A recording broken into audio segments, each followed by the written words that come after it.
Good morning बच्चों। हम लोग पढ़ रहे थे aldehyde ketone and carboxylic acid. Aldehyde ketone ख़त्म होने के बाद में कार्बोक्सिलिक एसिड डिस्कस कर रहे थे और कार्बोक्सिलिक एसिड में इसके विरेचन की विधियाँ, मेथड ऑफ प्रिपरेशन कंप्लीट कर लिए थे, फिजिकल प्रॉपर्टीज़ कंप्लीट कर लिए थे और केमिकल रिएक्शन देख रहे थे। ठीक है नी, chemical reaction of carboxylic acid पढ़ रहे थे। ठीक है, तो जो अपना लास्ट लेक्चर था उसमें हम डिस्कस किए थे केमिकल रिएक्शंस ऑफ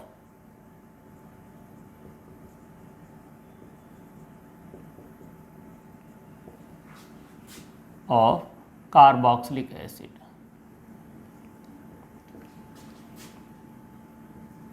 ऐसा, ठीक है, ये हम लोग डिस्कस कर रहे थे, है ना। ये तो केमिकल रिएक्शंस की बात करें तो कार्बोक्सिलिक एसिड को देखिए आप,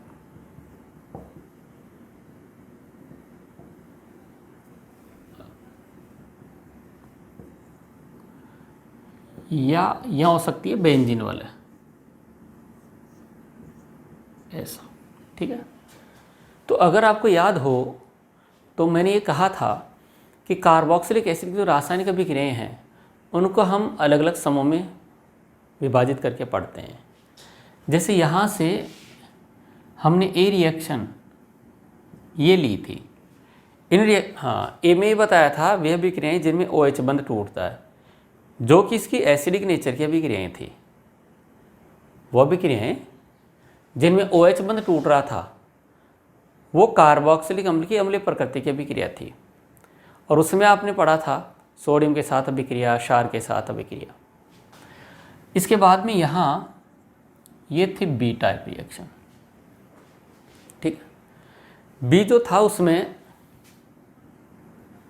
बी वाले में CO बंध के वियोजन की अभिक्रियाओं को डिस्कस किया था और ये बी रिएक्शन चल रही थी कि इस बंध के टूटने से एनहाइड्राइड, इसमें पहली रिएक्शन आई थी एनहाइड्राइड का निर्माण, दूसरी आई थी एस्टरीकरण और तीसरी आपको पढ़ानी थी PCl3 PCl5 SOCl2 के साथ। 4 नंबर अभिक्रिया जो आएगी वो अमोनिया के साथ आएगी। तो ये बी ग्रुप चल रहा था, तो हम लास्ट में जो है वो पढ़ रहे थे बी ग्रुप की अभिक्रियाएं, वे अभिक्रियाएं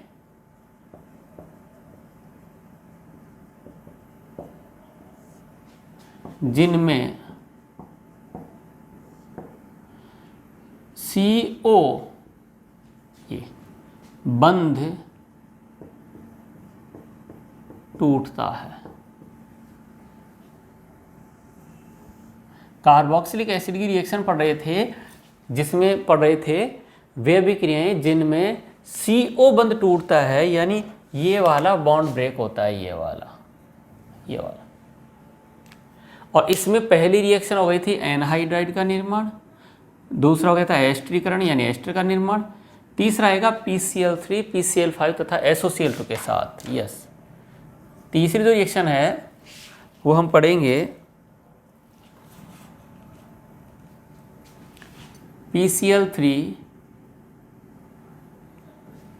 PCl5 एंड SOCl2 के साथ,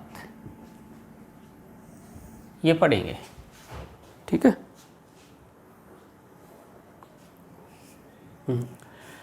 तो यहाँ से जब PCl3 PCl5 SOCl2 के साथ रिएक्शन को देखेंगे तो आप लोगों को एल्कोहल वाली जो रिएक्शन थी वो थोड़ी सी याद होनी चाहिए। ठीक है, अगर आपको याद हो तो मैंने एल्कोहल की PCl3 के साथ रिएक्शन बताई थी ऐसे, और कहा था इसके 3 मॉलिक्यूल काम में आते हैं। यहाँ से H3PO3 चला जाता है और प्रोडक्ट क्या बना था, जब पहले वाली रिएक्शन याद होती है तो आगे की रिएक्शन अच्छी लगती है। ठीक है, तो यहाँ बन गया था RCl प्लस H3PO3, इसके 3 मॉलिक्यूल बने थे। 3 मॉलिक्यूल। समझ रहे हो? यस। अब देखो आप, अगर मैं कार्बोक्सिलिक एसिड की रिएक्शन करवाता हूं, कार्बोक्सिलिक एसिड, तो आप वैसे लिखेंगे PCl3। अब ये इसको आप छुपे रहने दीजिए, ये वाला बॉन्ड यहां से ब्रेक होगा और ये चला जाएगा, तो ये क्या बन गया, RCOCl बन गया। इसको मैं हटा सकता हूं। इसमें बताया था कि ए ग्रुप में अभिक्रिया पढ़ेंगे OH बंध के टूटने की, बी में पढ़ेंगे CO बंध के टूटने की, सी में पढ़ेंगे पूरे COO समूह की अभिक्रियाएं, पहले बता भी दिया था। डी में पढ़ेंगे इस एल्किल समूह की अभिक्रियाएं, और ई में पढ़ेंगे बेंजीन वलय की अभिक्रियाएं। तो अपने पास बी पार्ट चल रहा है CO बंध के टूटने की अभिक्रियाएं।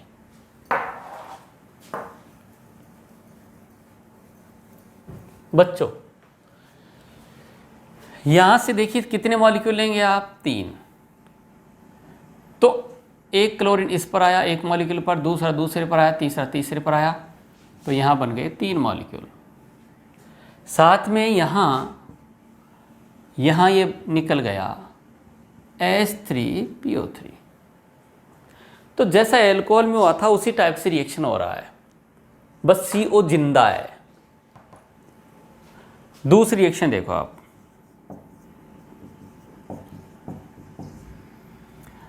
अब आप रिएक्शन किसके साथ करवाना चाह रहे हैं, PCl5 के साथ।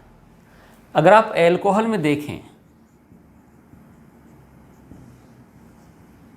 तो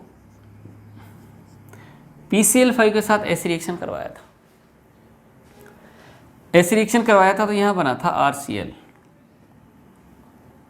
ये चला गया था POCl3, साथ में HCl, बन गया था एल्किल क्लोराइड। यह था अध्याय नंबर 10 में, preparation of alkyl halide. First reaction थी from alcohol with HX, PX3, PX5, SOCl2 के साथ डार्जन अभिक्रिया। यस, तो यहां से देखिए आप, अब ये वाला रिएक्शन करेगा यहाँ PCl3 Cl होगा क्या, ये चला जाएगा उधर का उधर और इधर का इधर। आपको रिएक्शन चलानी आनी चाहिए, इसके मैकेनिज्म आपको नहीं पूछेगा। प्लस HCl बन गया। इसी टाइप से रिएक्शन हुई है, बस यहाँ C डबल बॉन्ड जिंदा है, ये एसिड क्लोराइड है।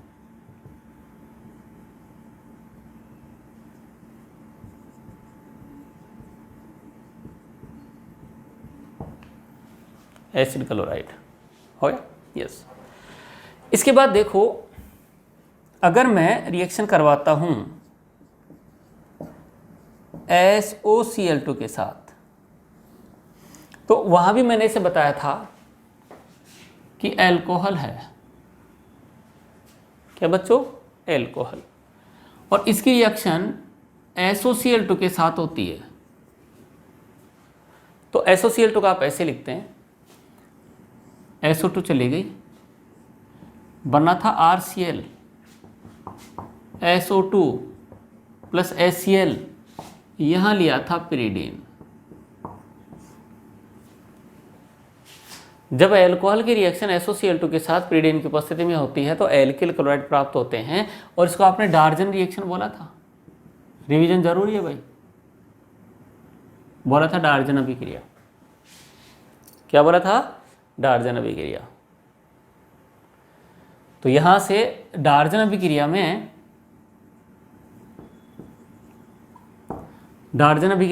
SO2 गैस के रूप में निकल गई, HCl चला गया, ये बन गया एल्किल क्लोराइड।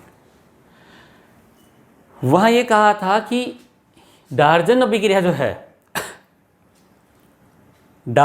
जो है एल्किल क्लोराइड बनाने के लिए उत्तम विधि मानी गई है। याद हो रहा अध्याय 10। उत्तम विधि क्यों मानी गई है? क्योंकि इसमें SO2 तथा HCl गैसीय होने के कारण अभिक्रिया मिश्रण से हट जाते हैं, और जब ये अभिक्रिया मिश्रण से हट जाते हैं तो हमारे को शुद्ध एल्किल क्लोराइड मिलता है। इसलिए ये जो अभिक्रिया है ये एल्किल क्लोराइड प्राप्त करने के लिए उत्तम विधि मानी गई है। ठीक बात? यस। आगे चलते हैं। देखो ये है। अब इसमें भी इस OH के साथ रिएक्शन होगी, और होगी कैसे? SOCl SO2 SOCl2 SOCl2, तो ये चला गया उधर का उधर और इधर का इधर, क्या बन गया? प्लस SO2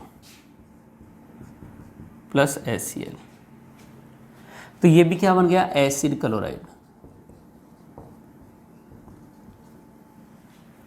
तो मैं क्या कहूँगा, ये एसिड क्लोराइड बनाने की एक उत्तम विधि है। लिखा हुआ आपके नोट्स में, यह एसिड क्लोराइड बनाने की एक उत्तम विधि है, क्योंकि इसमें SO2 तथा HCl गैसीय होने के कारण अभिक्रिया मिश्रण से छूमंतर हट जाते हैं और हमारे को शुद्ध एसिड क्लोराइड मिलता है। तो SOCl2 जो है वो बहुत अच्छा रिएजेंट है, बहुत अच्छा रिएजेंट है। किसके लिए? एसिड क्लोराइड प्राप्त करने के लिए, शुद्ध एल्किल क्लोराइड प्राप्त करने के लिए। समझ गए? यस। तो इस तरीके से अपने को पता होना चाहिए। ये थी वे अभिक्रियाएं जिनमें CO बंध टूटता है, और तीसरी रिएक्शन थी PCl3 PCl5 SOCl2 के साथ। ठीक। ये अब 4 नंबर रिएक्शन आएगी अमोनिया के साथ।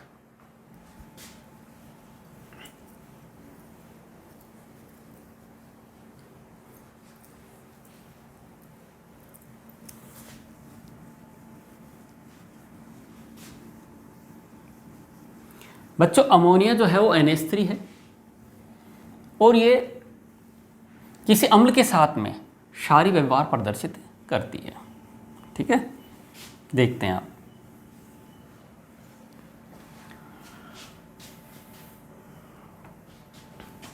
चार नंबर अभिक्रिया, डायरेक्ट NH3 लिख सकता हूं मैं।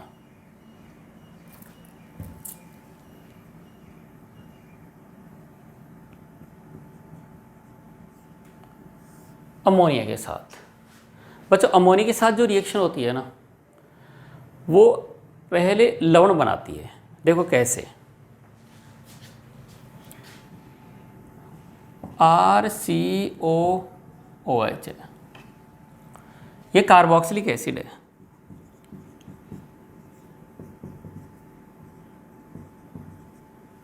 कार्बोक्सिलिक एसिड है, इसकी रिएक्शन होती है अमोनिया के साथ। जब कार्बोक्सिलिक एसिड रिएक्शन अमोनिया के साथ होती है तो देखो इसके पास लोन पेयर है, कार्बोक्सिलिक एसिड अपना H इसको देता है, तो H देता है तो ये बन जाता है RCOO-। ठीक है, और H इसके पास गया तो ये क्या बन गया? NH4+।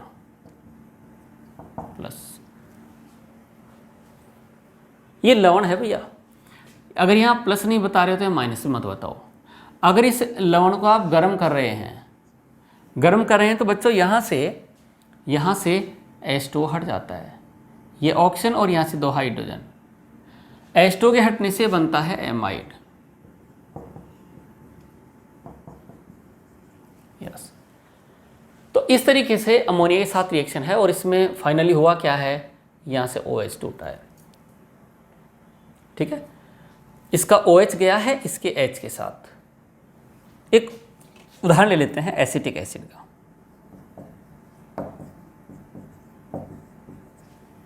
यह है एसिटिक एसिड। एसिटिक एसिड इसका कॉमन नेम है, और ये अमोनिया के साथ रिएक्शन कर रहा है। मुझे पता है कि ये एसिड है तो H+ देगा और ये लेगा। तो यहाँ बन जाएगा CH3। सेम टू सेम वैसा ही होगा, बस R की जगह CH3 आ गया। ONH4 plus minus. इसको फिर आप गर्म करेंगे तो क्या हटेगा यहाँ से H2O, ये बन गया एमाइड। ठीक है, अब मैं आपको समझाऊं कि ये एसिटिक एसिड है, तो इसका जो नाम है वो होगा अमोनियम। लवण है ना, अमोनियम, पहले धनाइन फिर ऋणायन, ये एसीटेट होता है। बच्चों याद रखना, जब एसिटिक एसिड से H+ जाता है, जब एसिटिक एसिड से H+ जाता है तो ये बनता है CH3CO-। ठीक है, ये एसिटिक एसिड था। कुछ बातें तो सीखने की होती हैं। और ये बन गया एसीटेट। एसीटेट, इस एसीटेट को ऐसे भी लिखा जाता है AC-। आप प्रैक्टिकल में और बहुत जगह देखेंगे AC- का मतलब है ये एसीटेट। अब ये बात आपको याद रखनी पड़ेगी, इसमें कोई क्या कर सकता है, याद रखोगे तभी काम होगा। AC- मतलब एसीटेट, एसीटेट का फॉर्मूला ये होता है, याद रखने से काम चलेगा। तो ये अमोनियम, अमोनिया से क्या बन गया अमोनियम, और ये एसीटेट, इसका नाम हो जाएगा अमोनियम एसीटेट।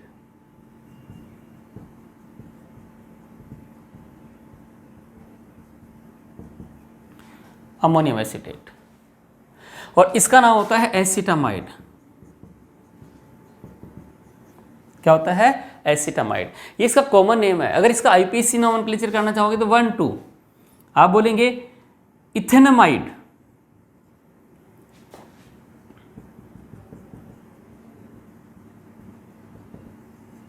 और इथेनामाइड जो है वो कैसा है IUPAC। यस, और ये कैसा है कॉमन नेम। ये रिएक्शन कंपटीशन में इधर उधर घुमा फिरा के दी जाती है, जिसमें अपने को रिएक्शन का आइडिया होना चाहिए। ये एसिड है तो ये बेस है, पहले लवण बनेगा, लवण गर्म करेंगे तो H2 जाएगा, H2 जाने से एमाइड बनेगा। तो अमोनिया के साथ आप तो ये ध्यान रखो कि कार्बोक्सिलिक एसिड अमोनिया के साथ रिएक्शन करते हैं तो अपने को एमाइड प्राप्त होते हैं। ये एमाइड है, ये लवण है। देखो अगर मैं यहां ले लेता हूं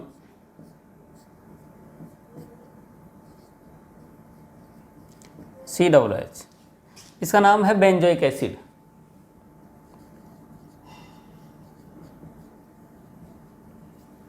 और बेंजोइक एसिड जब अमोनिया के साथ रिएक्शन करेगा, बेंजीन वाली जिंदा रहेगी, COO- आ जाएगा, और H इसने दे दिया है अमोनिया को।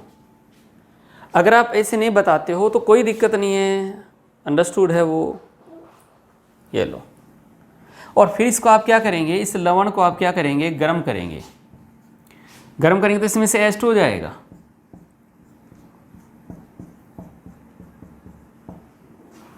H2 के जाने से ये बन गया एमाइड। इसका नाम बेंजोइक एसिड है, इसका नाम बताओ आप। पहले अमोनियम,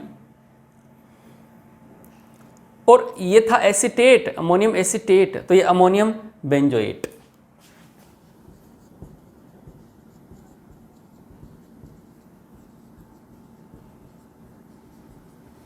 बेंजोएट, ठीक है, और इसका नाम हो गया बेंजेमाइड।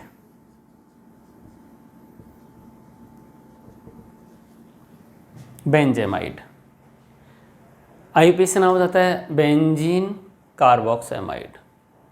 ठीक है, चलो जो है नोमेनक्लेचर, तो नोमेनक्लेचर बहुत अच्छे से पढ़ लिया था, हम नोमेनक्लेचर की बात ही नहीं कर रहे हैं, क्योंकि नोमेनक्लेचर आपको बहुत अच्छे से ऑफलाइन में पढ़ाया था और ऑनलाइन में बहुत अच्छे से समझाया हुआ है। ठीक है, यस। तो ये मेरे पास बेंजोइक एसिड, ये अमोनियम बेंजोएट, और ये बेंजेमाइड। तो इस तरीके से जब कार्बोक्सिलिक एसिड अमोनिया के साथ रिएक्शन करते हैं, जब कार्बोक्सिलिक एसिड अमोनिया के साथ रिएक्शन करते हैं तो पहले लवण प्राप्त होता है जिसको गर्म करने से हमें एमाइड मिलते हैं। ठीक है बच्चों, ये थी अमोनिया के साथ रिएक्शन। इसमें एक रिएक्शन और लेंगे थैलिक अम्ल के साथ, थैलिक अम्ल के साथ अमोनिया की। यस, तो आगे चलाते हैं इसको रफ करने के बाद।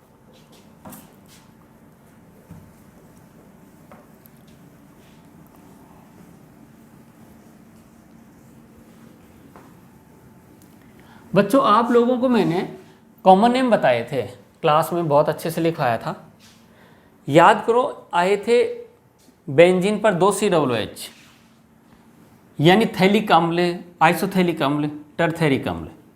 आप 11वीं के नोट्स में देख सकते हैं, जहाँ मैंने नोमेनक्लेचर आपको पढ़ाया था वहाँ पर लिखा हुआ है थैलिक, आइसोथैलिक और टरथैलिक, ऐसे बताया था।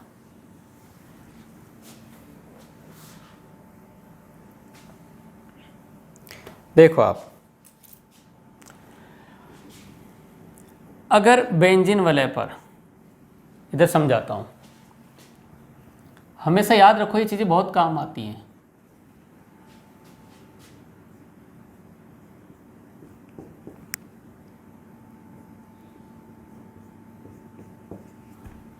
देखो ये सब बेंजीन है और बेंजीन की 2 पड़ोसी स्थितियां हैं और उस पर 2 COOH हैं, तो इसको बोला जाता है थैलिक अम्ल। यस, और अगर एक स्थिति छोड़कर है तो ये बनता है आइसोथैलिक।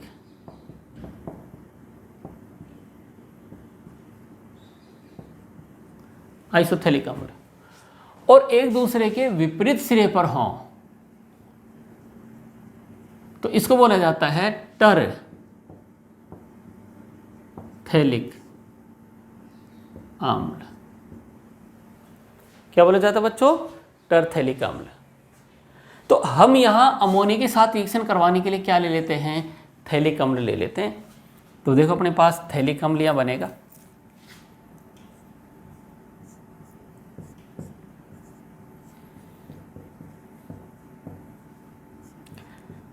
अब आप कहेंगे सर इसमें तो यहाँ था और या ऑर्थो पर था, ऊपर थे, यह होना चाहिए था, या कैसे आया? बेंजीन वाला की 6 की 6 स्थितियाँ एक जैसी हैं, कोई भी 2 पड़ोसी स्थितियों पर आ गए वो एक ही होते हैं। इसके दोनों पड़ोसियों पर COOH है, यहाँ भी ऐसा ही है, ये दोनों बिल्कुल एक जैसे ही हैं, इसका नाम है थैलिक अम्ल।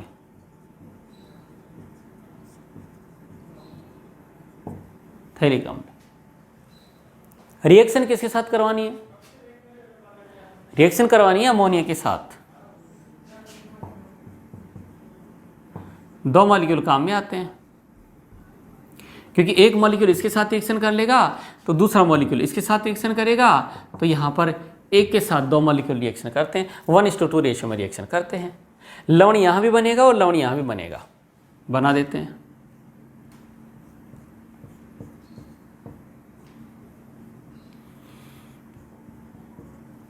C double bond ONH4 plus minus, या डायरेक्ट लिख देता हूँ COONH4 प्लस माइनस। देखिए जब किसी कार्बोक्सिलिक एसिड से H हटता है तो उसके अंत में 8 बोलता है। जैसे फॉर्मिक एसिड से H हट गया तो फॉर्मेट, एसिटिक एसिड से H हट गया तो फिर जो बनेगा वो एसिटेट, बेंजोइक एसिड से H हट गया तो बेंजोएट। समझ रहे हो ना? थैलिक अम्ल से हट गया तो थैलेट, कार्बोक्सिलिक एसिड से हट गया तो कार्बोक्सिलेट। तो जब किसी कार्बोक्सिलिक एसिड से H हट जाता है, जो माइनस बन जाता है, उसको उसके लिए 8 आता है। ठीक है, अब इसमें देखो जब ऋणाइन आया तो ये थैलेट बन गया, और ये कौन है? अमोनियम, तो इसका नाम हो गया अमोनियम थैलेट।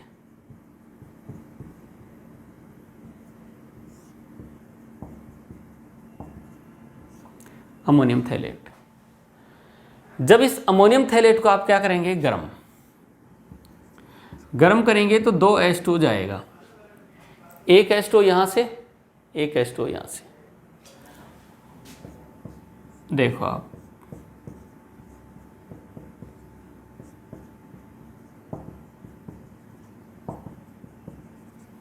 यस, ये है, देखो ये अमोनियम थैलेट और ये होता है थैलेमाइड। क्या होता है? थैलेमाइड। यस, और इस थैलेमाइड को आप प्रबल ताप देंगे, ठीक है, गर्म करेंगे तो माइनस कौन जाएगा? NH3। यहां से अमोनिया निकल जाती है और अमोनिया के निकलने से ये बन गया,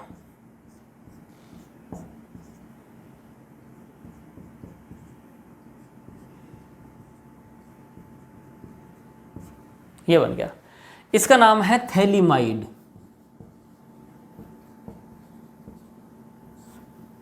थैलीमाइड का स्ट्रक्चर आप याद रखना, ये नेक्स्ट चैप्टर जो अध्याय नंबर 13 आएगा, लेसन नंबर 13 जो आएगा एमीन वाला, उसमें ये एमीन के विरचन की विधियों में काम आएगा। तो वहाँ पर मैं आपको थैलिक अम्ल लेकर फिर ये अमोनियम थैलेट और फिर थैलीमाइड और फिर थैलेमाइड और फिर थैलीमाइड ऐसे नहीं बताऊंगा, वहाँ डायरेक्ट मैं आपको बताऊंगा कि थैलीमाइड अभिक्रिया नाम होता है गैब्रियल थैलीमाइड संश्लेषण। तो वहाँ अभिक्रिया शुरू होती है थैलीमाइड से। अभिक्रिया किससे होती है? थैलीमाइड से शुरू होती है।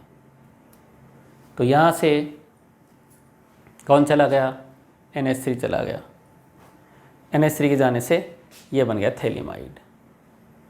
तो जब भी हम थैलिक अम्ल को अमोनिया के साथ अभिक्रिया करवाते हैं तो पहले अमोनियम थैलेट बनता है। अमोनियम थैलेट को गर्म करने से पहले बना थैलेमाइड और फिर और प्रबल गर्म करने पर फिर बनी थैलीमाइड।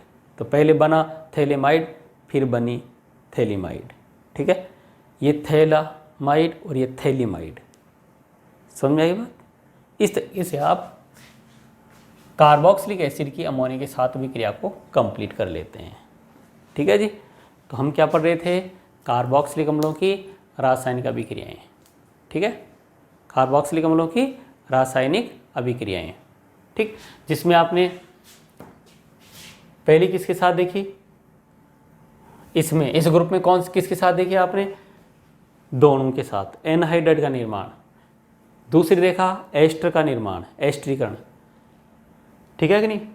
तीसरा भी देखा ही था PCl3 PCl5 SOCl2 के साथ, और 4 नंबर थी अमोनिया के साथ। इस तरीके से ये रिएक्शन, ये वाला ग्रुप जो है वो खत्म हो जाता है। अब हम पढ़ेंगे संपूर्ण COOH समूह की अभिक्रियाएं, पार्ट C।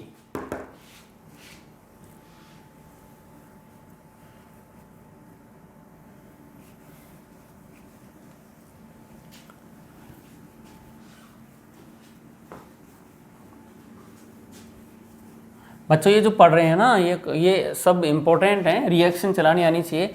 आप इनको देखते रहोगे तो आपका कुछ नहीं होने वाला है।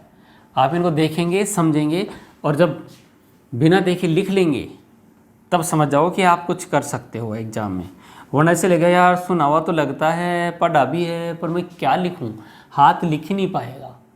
इसलिए बच्चों प्रैक्टिस रखो आप, प्रैक्टिस रखो आप, ठीक है।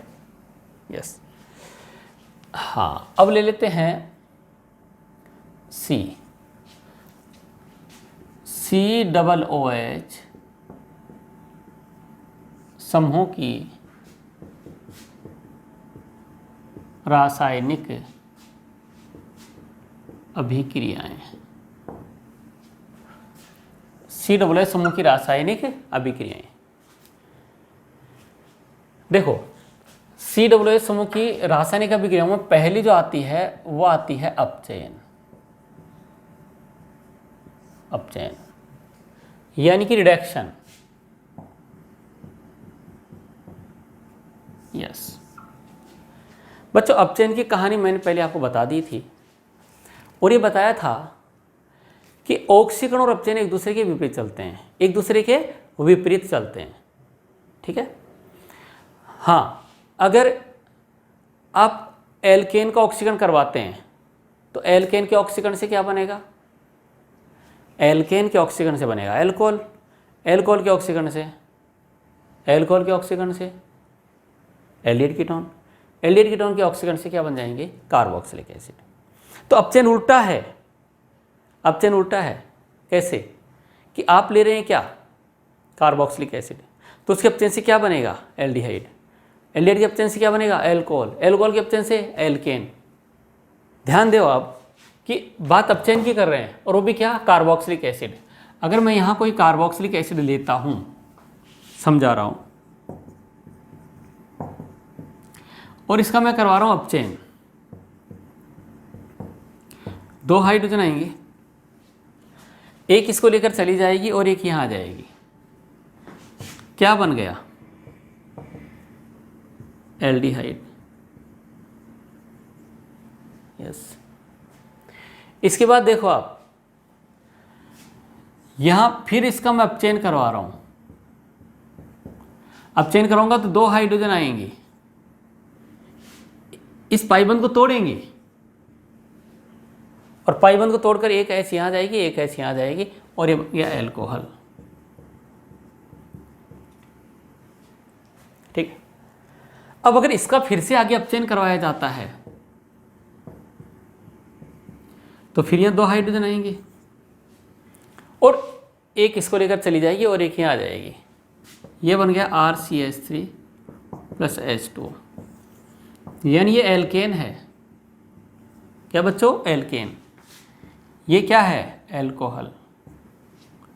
ये एल्डिहाइड और ये क्या था? Carboxylic acid. अब आपसे पूछा जाता है ना कि कार्बोक्सिलिक अम्ल के अपचयन से क्या बनेगा, तो आप ये कहते हैं सर एल्डिहाइड बनेंगे। नहीं, गलत बात। इसके अपचयन से ये भी बन सकता है, ये भी बन सकता है और ये भी बन सकता है, क्योंकि इसके अपचयन से यहां तक जा रहे हैं। अब ट्रेन रुकेगी कहां? कौन सा प्रोडक्ट मिलेगा वो किस पर डिपेंड करेगा? अपचायक पर। पहले बता चुका हूं, किस पर डिपेंड करेगा? अपचायक पर। जैसे मैंने बहुत बार कहा है, ये मार्कर मैं फेंकूं ऊपर तो कहां तक जाएगा? आप कुछ नहीं कह सकते इसको देखकर। हाँ, ये मैं आपको बता दूं कितने पावर से फेंक रहा हूं तो फिर आप बता देंगे किस ऊंचाई तक जाएगा। लेकिन मैं फेंक रहा हूं साहब, कहां तक जाएगा आप कुछ नहीं कह सकते, वो मेरे पर डिपेंड करेगा मैं कितने पावर से फेंक रहा हूं। तो ऐसे अपचयन का जो प्रोडक्ट है वो क्या बनेगा, वो अपचायक पर निर्भर करता है। तो जनरली जो कार्बोक्सिलिक एसिड है उनका अपचयन एल्कोहल और एल्केन तक जाता है। कुछ अपचायक ऐसे हैं जो एल्कोहल बनाते हैं, कुछ अपचायक ऐसे हैं जो एल्केन बनाते हैं। जैसे देखो मेरे पास कार्बोक्सिलिक एसिड है और मैं यहां लिथियम एल्यूमिनियम हाइड्राइड ले लूं अपचायक के रूप में, ठीक है नहीं?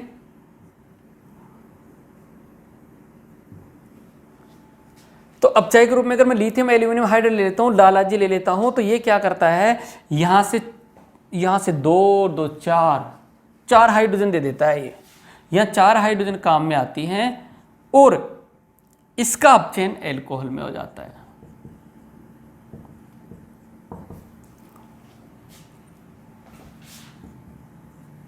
एल्कोहल बनता है। क्या बनता है बच्चों? एल्कोहल। लेकिन अगर इसी का अपचयन करवा दिया जाए किससे? लाल फास्फोरस तथा HI। ध्यान रखना, लाल फास्फोरस साथ में I2 वगैरह नहीं है, HI है। HI अपचायक होता है भैया, अच्छा अपचायक है। और ये इतना अपचयन करता है, इतना अपचयन करता है कि इसके अपचयन से पहले ये बन के फाइनल में यही मिलेगा अपने को। ये यहां रुकेगी नहीं ट्रेन, ये बुलेट ट्रेन है भैया। लाल फास्फोरस HI क्या है? बुलेट ट्रेन है, डायरेक्ट, इसका कोई स्टेशन नहीं, डायरेक्ट एल्केन। तो यहां इसमें क्या होता है, 2 2 4 2 6 हाइड्रोजन चाहिए, तो यहां से जितनी हाइड्रोजन चाहिए मिल जाती हैं, तो 2 तो H2 चले जाते हैं और 3 हाइड्रोजन ही आ जाती हैं। ये बन जाता है RCH3 प्लस ट्वाइस H2। इसको जाने दो, अपने काम का ये है। यहाँ प्रोडक्ट बन गया एल्केन, क्या बन गया एल्केन, और यहाँ प्रोडक्ट क्या बना एल्कोहल। तो कार्बोक्सिलिक एसिड का जो अपचयन है एनसीईआरटी में अपने ये दे रखा है कि साहब लालाजी लिए लिथियम एल्यूमिनियम हाइड्राइड लिया तो अपने को एल्कोहल मिलेगा। यहाँ आप सोडियम NaBH4 आप नहीं ले सकते क्योंकि ये इसका अपचयन एल्कोहल में नहीं करता है। ठीक है, तो इस तरीके से COO समूह की रासायनिक अभिक्रिया चल रही थी और COO समूह की रासायनिक अभिक्रियाओं में हमने पहला देखा है अपचयन। इसमें दूसरा देखेंगे विकार्बोक्सिलीकरण, डिकार्बोक्सिलेशन, और वो अपने आप में बहुत इंपॉर्टेंट रिएक्शन है। वो 11th में भी आती है और 12th में भी आती है, दोनों जगह है।